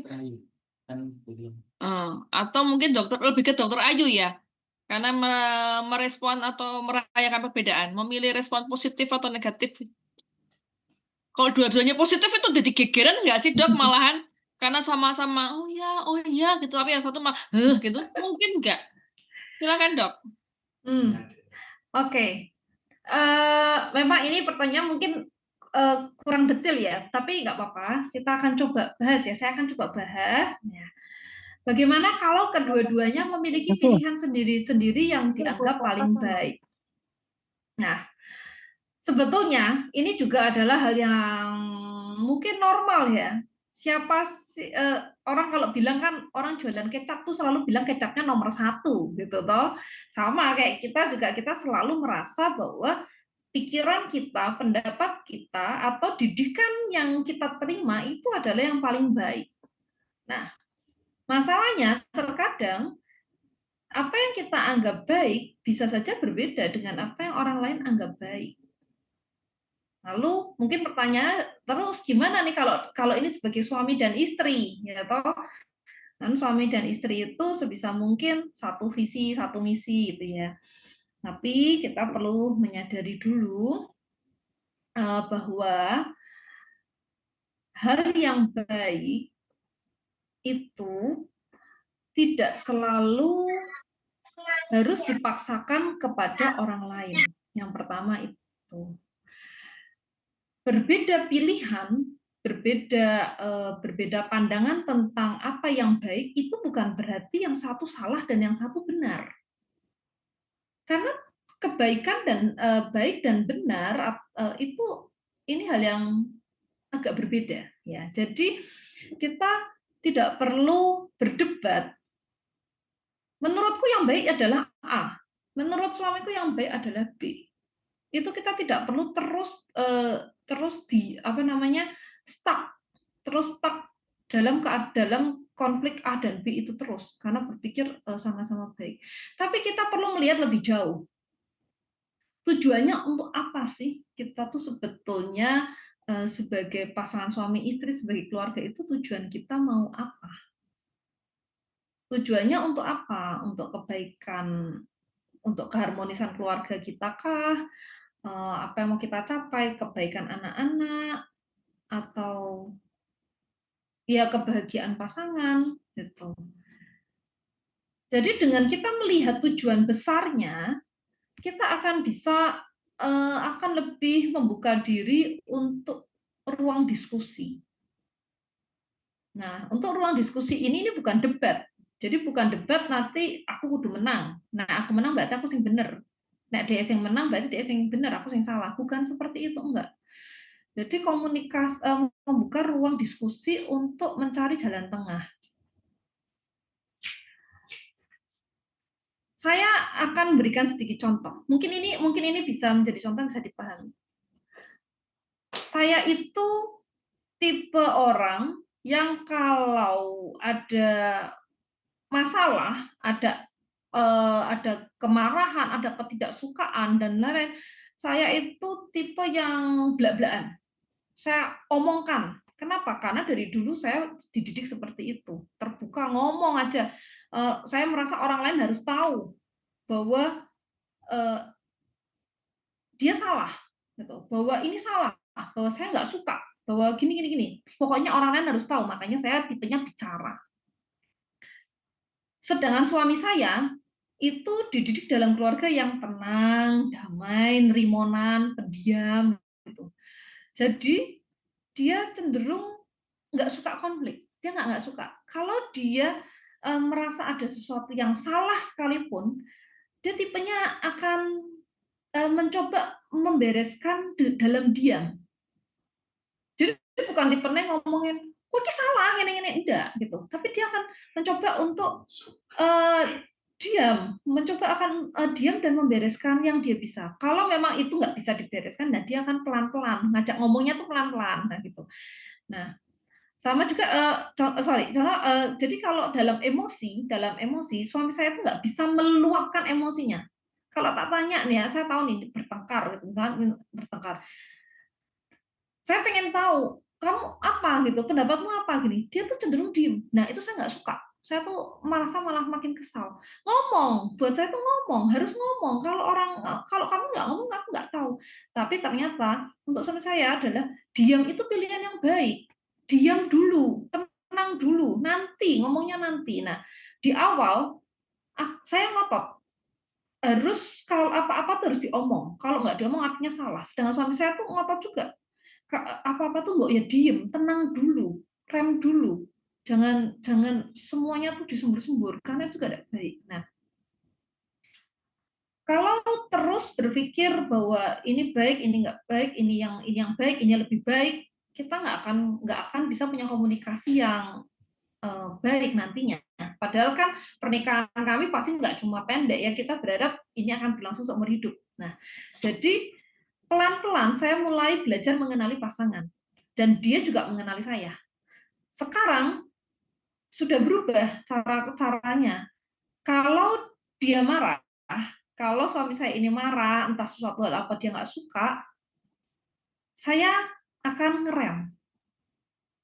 Karena saya tahu bahwa menurut pandangan suami saya, diam itu lebih baik. Jadi saya akan ngerem. Saya akan biarkan suami saya punya waktu sendiri untuk menenangkan hatinya sendiri. Saya menahan diri untuk nggak kepo, nanya ini kenapa toh, ada apa, gitu ngomong enggak. Saya akan ngerem. Kenapa? Saya paham betul bahwa suami saya hanya butuh waktu diam dulu, gitu, tanpa suara saya, gitu ya. Nah, sama sebaliknya, kalau saya sudah mulai marah dan ini, suami saya juga akan menyediakan telinganya, walaupun saya tahu tuh kemeropok sebenarnya dia mungkin aduh gitu ya, enggak tahan, tapi sama-sama dia tahu bahwa kebutuhan saya itu kebutuhan untuk didengarkan.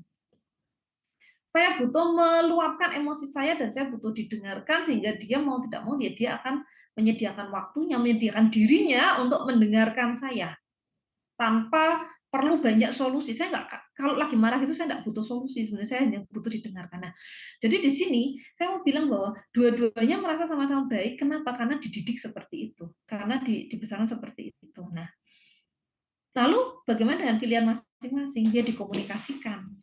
Semoga saja dengan dikomunikasikan bisa mencapai titik tengah. Dan selain komunikasi juga maulah untuk belajar pasangan kita. Karena apa yang baik untuk kita belum tentu baik versi pasangan kita, dan apa yang baik untuk pasangan kita itu belum tentu kita anggap baik untuk kita atau membahagiakan kita. Jadi tujuan utama perkawinan adalah membahagiakan pasangan, ya. Karena itu ya kita fokus untuk membahagiakan pasangan. Kalau saya sih itu ya mungkin jawabannya ya. Semoga cukup bisa menjawab. Terima kasih. Oke, terima kasih Dr. Ayu. Jawabannya sungguh komplit, pakai telur dan karetnya merah. Nah, untuk KPHB KPHB Pati mungkin bisa cukup menjawab ya dari pertanyaan yang kira-kira agak kurang kemana arahnya, tapi Dr. Ayu bisa merangkum itu menjadi sebuah jawaban yang luar biasa. Monggo Bapak Ibu sekalian, bila ada yang ingin ditanyakan mungkin bisa raise hand atau menuliskan di kolom chat kira-kira mengenai materi kita pada malam hari ini mengenai merayakan perbedaan dan memilih yang positif. Memang hampir sama ya, kurang lebih memang gambarannya kok meh podo ya, kok meh podo. Nah, apa bedanya apa nih antara sesi 3 sama sesi 4? Nah, kalau yang sesi 3 itu kita ditekankan pada kita sebagai manusia yang unik. Tapi kalau dari yang sesi 4, kita bisa memilih respon yang baik ketika kita dalam kondisi yang tidak baik-baik saja. Oke, ini belum ada yang menulis di kolom chat nih, juga belum ada yang raise hand. Maka saya boleh dong bertanya kepada suami. Dokter Ayu, suaminya mana? Kok dari tadi sebut suami saya, suami saya. Mungkin boleh dong dikenalkan suaminya yang mana? Yang diam saja. Monggo suami. Sini suaminya biar muncul. Biar muncul sendiri atau oh ini ini suaminya yang diam saja. suami saya yang kalem lemah lembut. Oke, oke. Jadi ternyata diam itu belum tentu baik juga ya. Karena saya pikir dengan kita menambahi maka saya akan diam saja. Tapi ternyata itu juga tidak baik. Oke, ini belum ada yang bertanya. Saya tanya deh untuk yang narasumber sesi 3. Tadi kan sempat dibahas tentang bahasa cinta ya, Pak, ya. Kira-kira nih, mungkin nggak ya satu seperti saya ini, satu pribadi itu bisa memiliki, lebih dari satu bahasa cintanya? Mungkin nggak, Pak? Nanti pas jawab itu ternyata kok ada 2 bahasa cinta yang muncul. Monggo, Pak. Oke. Ya, pertanyaannya yang sangat-sangat wajar ya. Ini saya coba tampilkan lagi di di bahasa cintanya tadi. Jadi pertanyaannya kan mungkin enggak satu orang itu punya 2 bahasa cinta.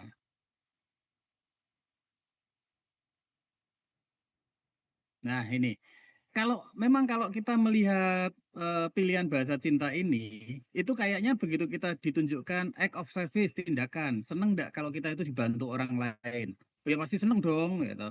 Kemudian physical touch. Nah, kalau physical touch memang kadang-kadang karena latar belakang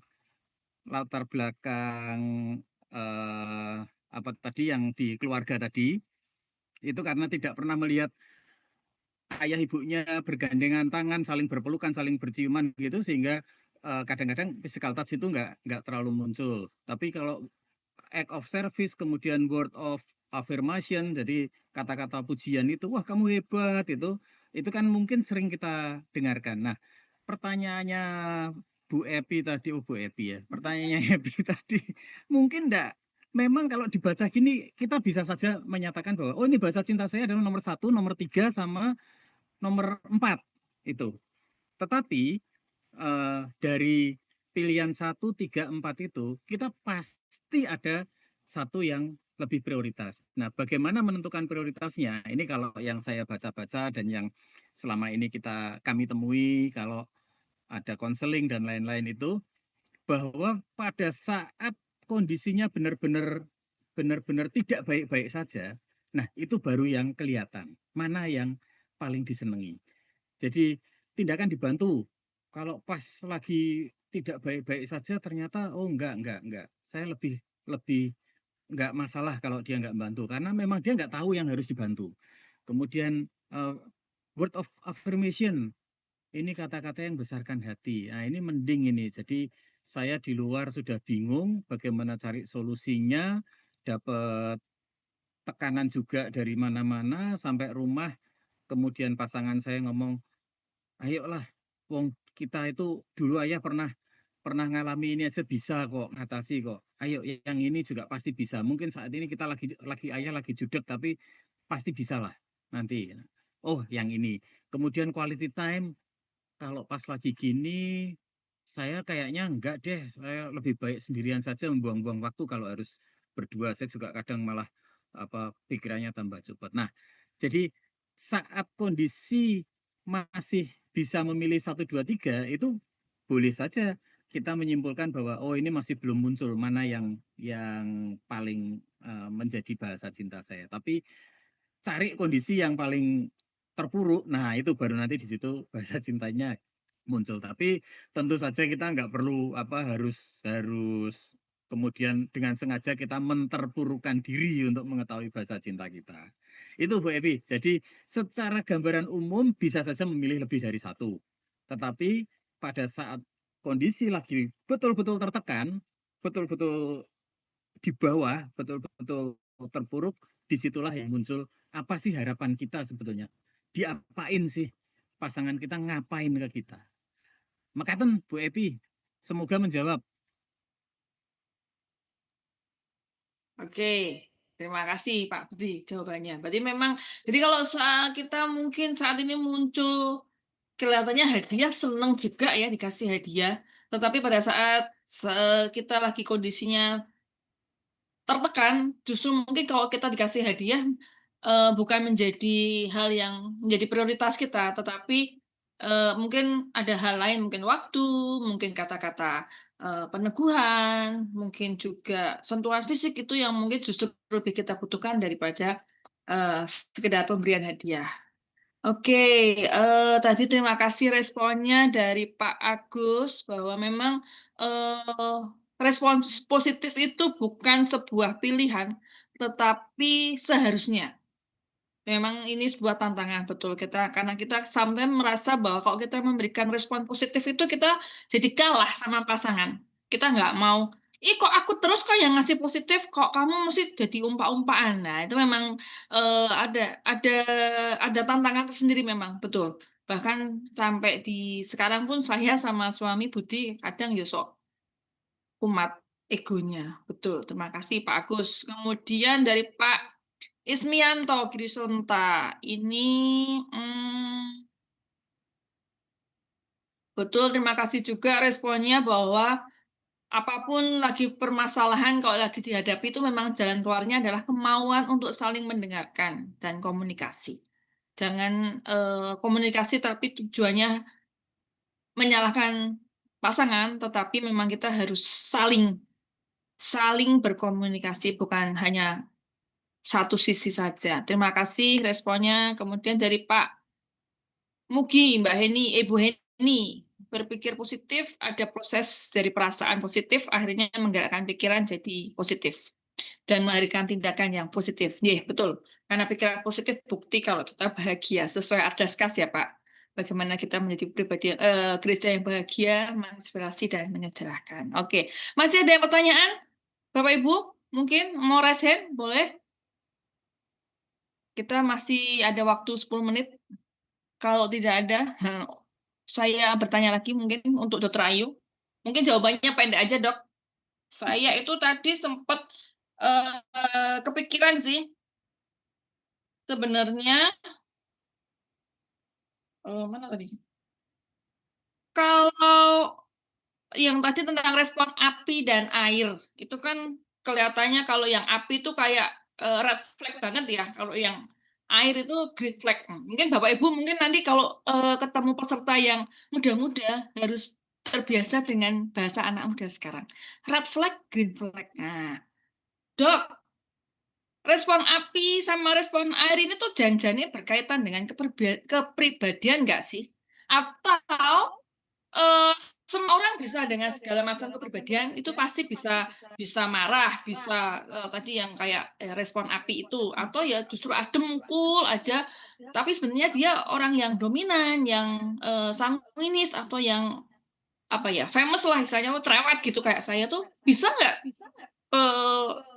memberikan respon air? Singkat padat saja ya Dok jawabannya. Thank you. Oke, Mbak Epi. Terima kasih atas pertanyaannya. Saya akan jawab singkat ya. Singkatnya adalah bisa. Bisa. Jadi apapun warna karakter diri kita, tapi respons itu benar-benar adalah pilihan sadar.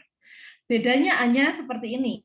Untuk orang-orang dengan karakter kecenderungan yang tenang, maka biasanya mereka lebih mudah untuk berespons seperti air tadi yang menenangkan, yang apa-apa itu ya, dia mungkin kecenderungannya lebih mudah ke situ.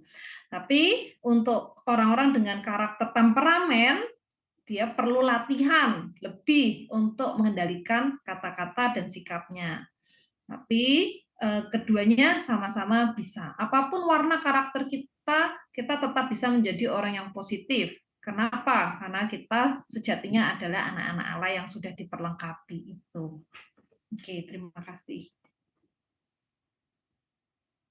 Oke, terima kasih. Jadi memang tidak tergantung kepribadiannya, Dok. Jadi istilahnya nanti kalau ada peserta yang ngeyel, aku nggak bisa, wong aku bukan orang yang kayak gitu tuh berarti kita bisa memberikan itu tadi ya, Dok.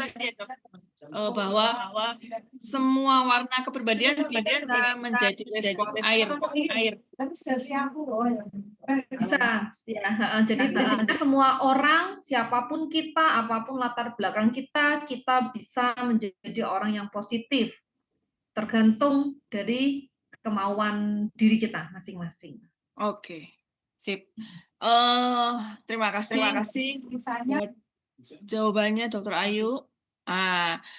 Bapak Ibu, Romo, tidak terasa kita sudah sampai di akhir acara untuk pertemuan Selasa kita yang kedua kali ini.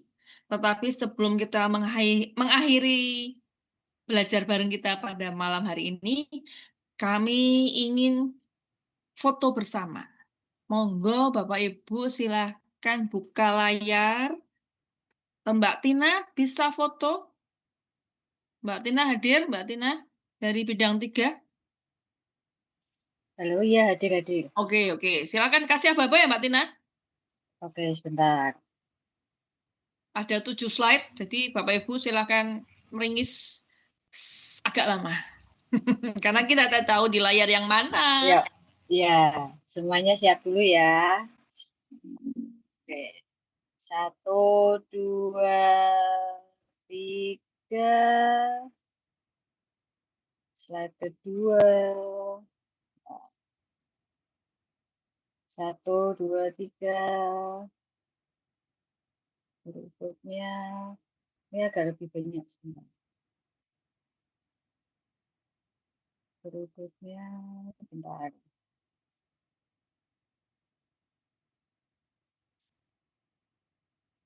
1, 2, 3.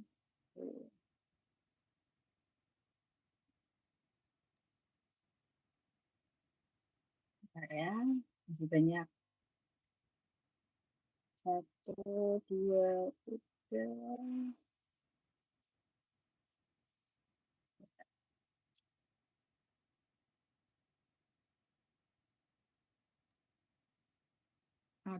Ada 7 slide. Sabar nggih Bapak Ibu. Udah. Oke, thank you Mbak Tina. Bapak Ibu, sebelum kita berakhir, kita akhiri dulu acara malam hari ini dengan doa penutup. Kami persilahkan Mbak Rini untuk memimpin doa penutup dan nanti minta berkat dari Romo Bagas. Baik, terima kasih Mbak Epi. Mari Bapak Ibu, Saudara-saudari, mari kita mengakhiri seluruh rangkaian kegiatan ini dengan doa penutup. Dalam nama Bapa dan Putra dan Roh Kudus, amin. Bapa yang Maha Baik, kami bersyukur atas penyertaan dan kasih-Mu sepanjang kegiatan sosialisasi modul pendampingan Pasutri Muda sesi 3 dan 4 Komisi Keluarga Kefikepan Semarang pada hari ini. Terima kasih atas setiap materi, sharing, pendampingan, dan kebersamaan yang telah kami terima. Semoga kami mampu mengolah kembali materi ini dan mewujudkannya dalam pelayanan kepada umat di lingkungan kami masing-masing. Kiranya segala hal baik yang kami pelajari mengenai materi, merayakan perbedaan dan memilih yang positif dalam perjalanan membangun fondasi perkawinan dapat sungguh kami hidupi, baik dalam pelayanan maupun dalam kehidupan keluarga sehari-hari. Berkatilah seluruh peserta, para TPKP, TPKL, Kaling, Kawil, Romo, para pemateri, dan semua pihak yang telah mendukung terselenggaranya kegiatan ini. Limpahkanlah kesehatan, sukacita, semangat pelayanan, serta kebijaksanaan agar kami semua dapat terus menjadi alat kasih-Mu bagi keluarga-keluarga muda. Bapa, sertailah perjalanan dan tugas kami masing-masing setelah kegiatan ini berakhir.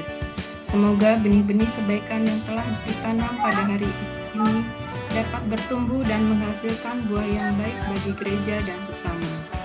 Semua doa dan ucapan syukur ini kami serahkan ke dalam tangan-Mu.